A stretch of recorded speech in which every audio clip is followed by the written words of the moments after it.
ओम श्री हनुमते नमः। नमस्कार। भक्ति यात्रा अंक 16 में आप सभी लोगों का स्वागत है। आज हम लोग छठवीं भक्ति के बारे में जानने का प्रयास करेंगे। बाबा ने गाया कि छठ दम शील बिरति बहु कर्मा, निरत निरंतर सज्जन धर्मा। यानी छठवीं भक्ति है दम, इंद्रियों का दमन, उनका निग्रह, फिर शीलवान बनना, शिष्ट व्यवहार करना, बहुत कार्यों से वैराग्य, विरति बहुकर्मा और निरंतर सज्जन धर्म का में रहना। आप ध्यान से देखिए तो आज बाबा थोड़ा कठोर है, जो कि उनके स्वभाव के अनुकूल नहीं है। छठवीं भक्ति पाने के क्रम में बाबा ने जो पहली बात कही, जो पहला आदेश दिया, वो सीधे कहा कि दमन करो, इंद्रियों का और उसके स्वामी मन का दमन करो। अब कोई समझौता नहीं, कुछ समझाना बुझाना नहीं। इस मन ने इंद्रियों के सहारे बहुत उत्पात कर रखा है। अगर भक्ति पानी है तो इनको वश में करो। तो अब विचार करके देखिए तो बात की सत्यता समझ में आ जाएगी।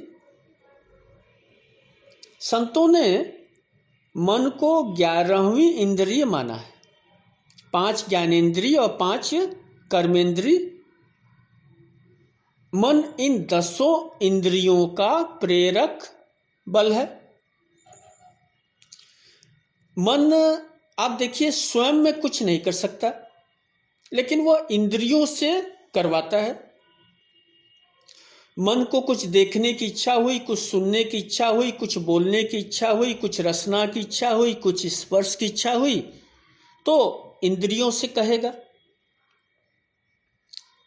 योग वशिष्ठ का एक बड़ा प्यारा सूत्र है, क्षणमान्दिता मेति क्षणमेति विषादिताम क्षणम सौम्यत्य मायाति सर्वस्मिन्नट्वन मनः। यानी कि प्रत्येक मनुष्य के मन की स्थिति नट के समान है। वह क्षण में आनंदी बन जाता है, क्षणमानंदिता मेति। क्षण में वह विषादी बन जाता है, क्षण मेति विषादिता। और फिर क्षण भर में वह सौम्य भी बन जाता है, शांत हो जाता है, धर्मार्थ परमार्थ सोचने लगता है। तो अब देखिए, भोग का मार्ग मन ही दिखाता है, योग का मार्ग भी मन ही दिखलाता है, संसार से मन ही ले जाता है संसार की ओर, राम से मन ही मिलाता है। अतः बाबा ने इंद्रियों के दमन की बात की, मन के दमन की बात नहीं की है, क्योंकि मन से हमें कुछ धर्म के कार्य हमें लेने हैं। तो विषयों में भागने को मना किया। आप देखिए, शास्त्रों ने कहा कि बड़ा सुंदर चित्र खींचा है कि मन को लगाम कहा है, इंद्रियों को घोड़ा और शरीर को रथ तथा आत्मा को मालिक। तो इंद्रियों की लगाम मन के हाथों में होती है। अब दम को, दमन को हमें इसी भाव से समझना होगा। बौद्धों का एक बड़ा पवित्र ग्रंथ है, आप सभी जानते हैं, धम्मपद। इसी बात को थोड़ा और निराले अंदाज में और स्पष्ट वहां यह बात कही गई कि चितम दंतम सुखावहम अतानम दमयंती पंडिता। अर्थात दमन किया हुआ चित्त सुखदायक होता है और पंडित जन अपना दमन करते हैं। पंडित जन मतलब विद्वत जन, मतलब कि अगर सुख चाहिए तो दमन का ही मार्ग श्रेयस्कर है और विद्वान अपना दमन करते हैं। तो सम्यक मात्रा में इंद्रियों का निग्रह आवश्यक है, नहीं तो व्यक्ति काम वासनाओं में उलझा रहेगा।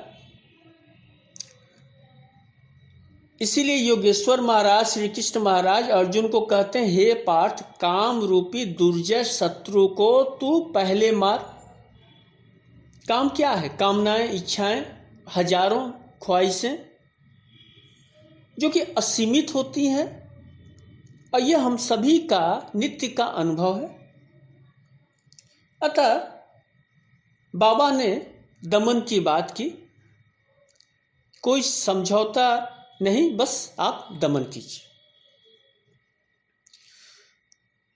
गोस्वामी महाराज ने दूसरी बात इस पद में कही, शील ग्रहण करो, शीलवान बनो, मर्यादित आचरण हो। याद रखें, जब बाबा शील शब्द का प्रयोग करते हैं तो उनकी दृष्टि भगवान राघवेंद्र सरकार की तरफ होती है। सुनु सीतापति शील सुभाऊ, मोद नमन तन पुलक नयन जल, सोनर खेहर खाहू। यानी शीलवान ऐसा हो कि मन आनंदित हो जाए, तन पुलकित हो जाए और प्रेम इतना बढ़ जाए कि आंखों में आंसू आ जाए। तो शील बड़ा महत्व का है। शीलवान व्यक्ति का जो प्रमुख गुण होता है कि वह हर एक परिस्थिति में सम रहता है, न हर्ष, न शोक, न विषाद। और यह वह अवस्था इंद्रियों के अनुशीलन के बाद की है। तो दम और शील का अगर हम संदर्भ में एक साथ अर्थ लें तो यही बनेगा। तीसरी महत्वपूर्ण बात बाबा ने कही कि विरति बहु कर्मा, यानी बहुत कार्यों से वैराग्य। अब यहाँ प्रश्न उठता है कि कौन से कर्म हम करें, किसे छोड़ें, क्यों छोड़ें, और भक्ति का इससे क्या नाता? ये स्वाभाविक प्रश्न होंगे।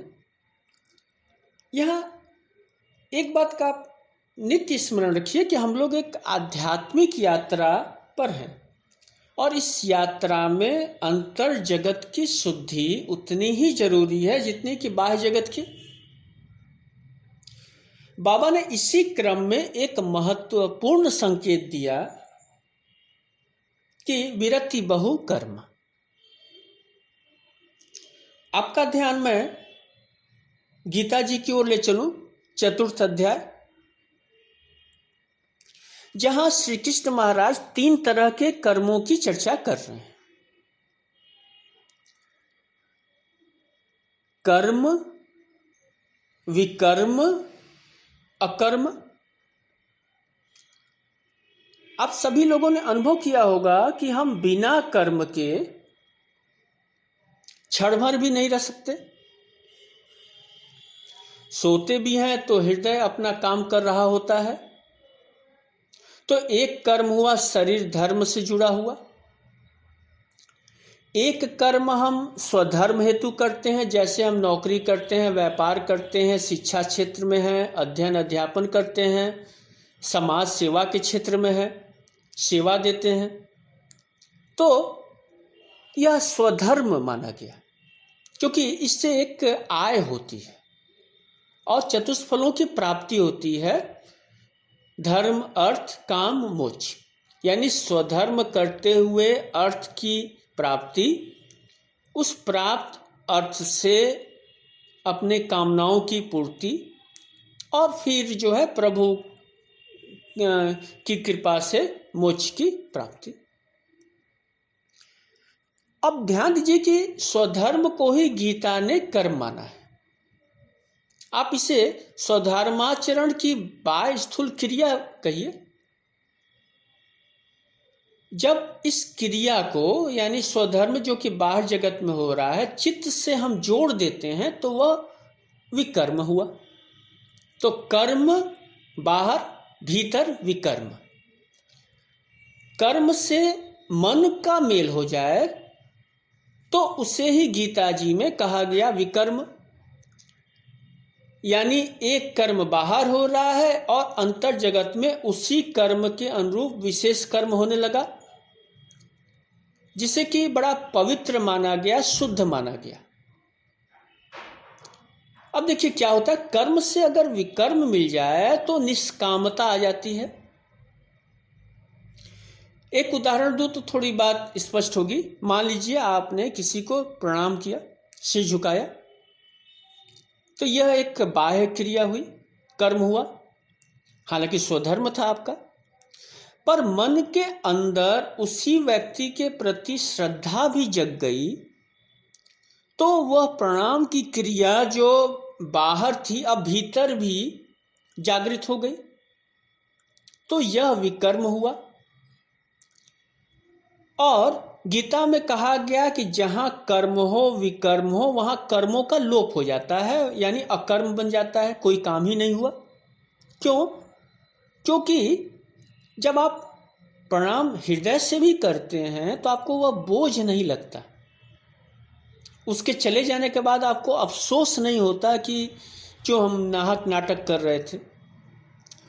तो कर्म फिर बोझ नहीं लगता। इसीलिए साधारण बोलचाल में हम लोग अक्सर कहते हैं मन लगाकर काम करो, मन लगाकर पढ़ो, क्योंकि कर्म में विकर्म डाल देने से कर्म दिव्य दिखाई देने लगता है।